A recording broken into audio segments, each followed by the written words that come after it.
One of the amazing things about the nighttime is that the nighttime is very special whether you're a believer or not. One of the things that psychologists often discuss is that nights are usually considered a spiritual time. So they talk about how usually people are more willing to share and they're usually more in touch with their feelings and their emotions at night. And this is why you see when people go out on dates and stuff like that, when do they usually go out? During the day or at night? So people are more likely to be in touch with their spiritual side and their feelings and their emotions. And what Islam does is that it takes advantage of this time. So while other people are busy doing other things, a believer takes that spiritual time and they take that emotional time and they devote it to their Lord. And one of the things that the scholars often talk about is that the night is a testimony of a person's love. So whatever a person loves, you'll see that they'll usually devote their night to that. So if a person's only concern in life is to have fun and party and maximize pleasure, they'll spend their night trying to do that. If a person's concern is their afterlife and their love for Allah, then they'll spend their night in concern about their akhirah. And they'll spend their night devoted to Allah Azza wa Jal. As Allah Azza wa Jal said, وَالَّذِينَ آمَنُوا أَشَدُّ حُبًّا لِلَّهِ, that those who believe, they're stronger in their love for Allah Azza wa Jal. It's no secret, it's no surprise that our ummah today, our nation today, is not doing too well. And I hate to be negative, I hate to be negative about issues, but this is just a reality. And the point isn't for us to become depressed and say we're a goner and there's nothing we can do. The point is, how do we bring ourselves out of this situation, and how do we become like the companions radiallahu ta'ala anhum? And this is why one of the things that is often said by the classical scholars and even scholars of our time is that if we want to rectify this ummah, if we really, really care about this ummah, we really want to change this ummah, then we will not be able to do it except that which changed the beginning of this ummah. Meaning, if we really care, we really want the ummah to progress. Now we're Muslims living in the West and we care about Muslims in America, and we really want Muslims to be in a better state. Then we have to look at the Sunnah of the Prophet ﷺ and how the companions did it. And it is in that we're going to find our ummah come to life. And the thing about the companions, like I mentioned, is that what they had and what is missing from our time is that attribute of going above and beyond the bare minimum. Ibn Abbas radiallahu ta'ala anhuma, he says about the companions, he said, I did not see a single companion. He said, I did not see a single companion except that they would take something from the night.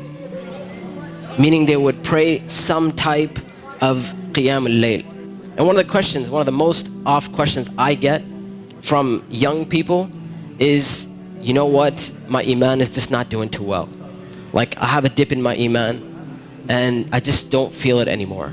Or a lot of times people who start practicing Islam, they'll have this iman high and they're doing really, really well, and then a time will come where they'll be like, it just doesn't feel the same anymore. Or a lot of times reverts and converts will say, when I first became Muslim, it was the most amazing experience of my life, and I want that back.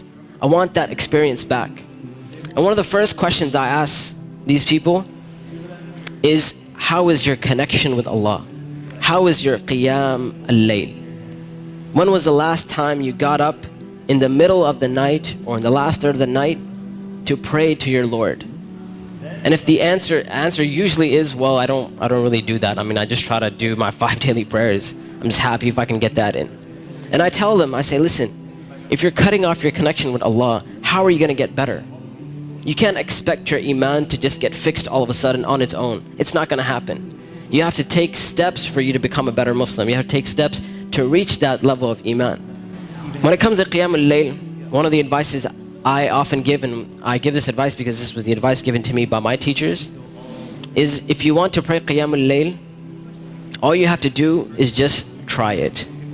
And I'm not talking about spending a third of the night praying or half of the night praying. I'm saying get up 10 minutes before Fajr. Just 10 minutes before Fajr. And we know the Prophet ﷺ told us that it is the last third of the night where Allah Azza wa Jal comes down to the lowest parts of the heaven and He asks, He says, which one of my servants is seeking my forgiveness that I may forgive them? And which one of my servants is seeking my mercy that I may be merciful for them? Which one of my servants is asking of me that I may give to them? And that third of the night is still there in the last 10 minutes before Fajr. So all I'm saying is wake up 10 minutes before Fajr. Not an hour, not 2 hours before Fajr, 10 minutes before Fajr. And try and pray Qiyamul Layl and experience this amazing spiritual nature that Allah Azza wa Jal has given us, this blessing that Allah Azza wa Jal has given us. And when you get up in the night, number one, you'll see your heart transform. You'll feel your heart unlike you've ever felt it before.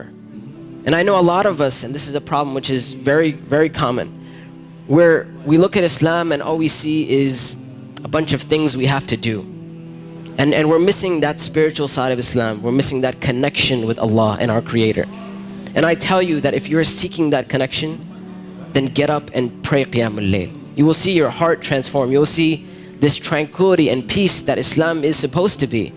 You know, people talk about Islam means peace and all that kind of stuff. If you really want to experience that, get up in that last third of the night.